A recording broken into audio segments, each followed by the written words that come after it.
mentionné M. Lafrance concernant une indépendance au pétrole, mais sous l'angle un peu des milieux ruraux. D'abord, puis là, je vais refaire un petit retour. Vous savez, on a un paquet de crises actuellement qui arrivent, et la financière, énergétique, climatique, etc. Tout ça semble être un peu... tout ça est un peu relié, en fait, l'un avec l'autre. Mais entre autres, au niveau énergétique, ce qu'on se rend compte, puis là, vous excuserez tous ces graphes, mais ce qu'on se rend compte, c'est que les ressources non renouvelables, parce que M. Mousseau parlait du pétrole, mais ce n'est pas seulement le pétrole qui est non renouvelable. Hein. Il y a le gaz naturel, le charbon, l'uranium. On voit toute une fin, à un moment donné, à ces ressources-là. Et cette fin-là est peut-être plus rapide qu'on peut s'imaginer. Parce que ce qui est important de savoir, ce n'est pas tant quelles sont nos réserves, mais plutôt à quelle vitesse on peut mettre ces sources d'énergie-là en production. Et aussi, si non, c'est ça, excusez-moi. Voilà. Autre chose, c'est que l'Agence internationale d'énergie a commencé à enlever ses lunettes roses qu'elle a toujours portées depuis belle lurette, là. Mais depuis 2008, elle a commencé à les enlever et se rend compte qu'on a effectivement une problématique importante. Et la problématique de la crise financière, je disais que les crises étaient toutes liées un peu entre elles, la problématique de la crise pétrolière, de la crise financière amène des problématiques au niveau de la rupture de la capacité de production, des possibilités de flamber des prix de l'énergie. Puis on mentionne d'ailleurs que plus le rétablissement économique va se faire rapidement, plus ce scénario d'une flambée des prix de l'énergie risque d'arriver. Donc, moi je me dis toujours, si l'Agence internationale de l'énergie est rendue à ce point-là, ça veut dire qu'on est vraiment dedans.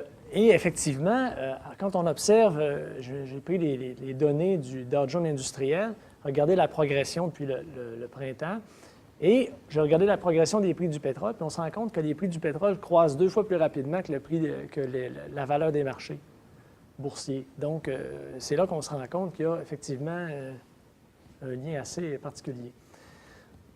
J'arrive donc tranquillement à ça. Le Québec, il est déjà et il sera fortement touché par cette crise énergétique-là, qui, je le dis bien, oui, commence par le pétrole, mais tout le reste s'ensuit, parce que souvent aussi, on parle mettons, du nucléaire, comme quoi ça pourrait être une source intéressante, tout ça, mais ça aussi, c'est une source qui est une source énergétique finie.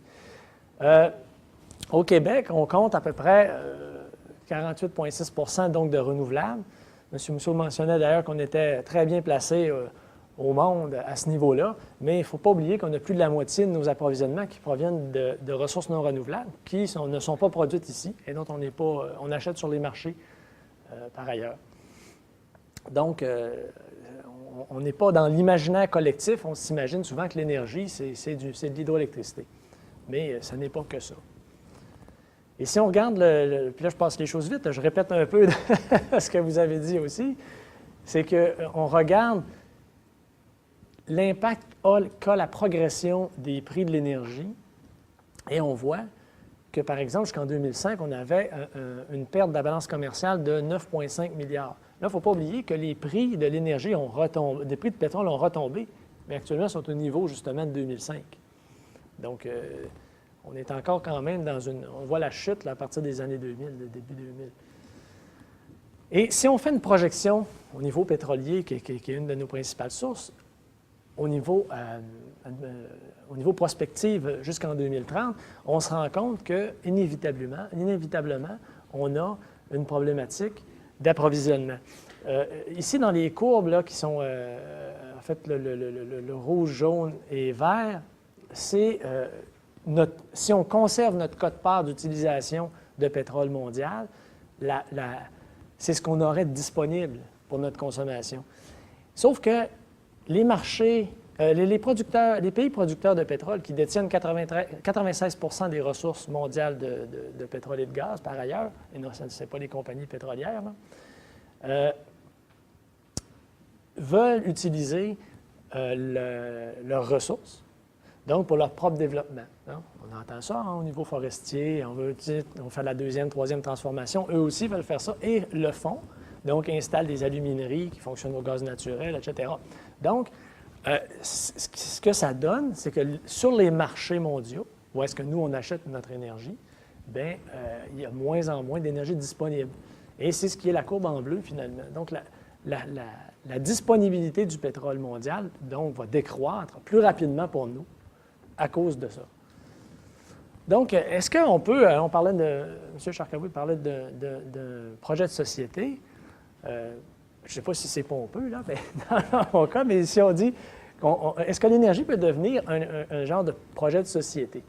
Donc, à mon point de vue, on peut parler d'indépendance énergétique, par exemple, à long terme, mais la première chose, d'abord, c'est comment peut-on s'affranchir justement de l'utilisation du pétrole qui constitue 70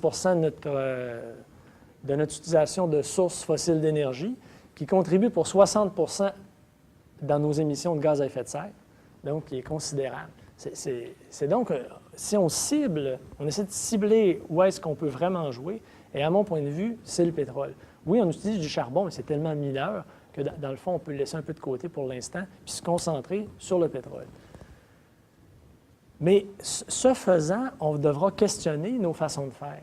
Parce qu'il ne faut pas refaire les mêmes erreurs en reprenant les mêmes modèles. Il ne faut pas oublier qu'on a un modèle de croissance, au niveau économique, c'est un modèle de croissance continue, souvent croissance exponentielle.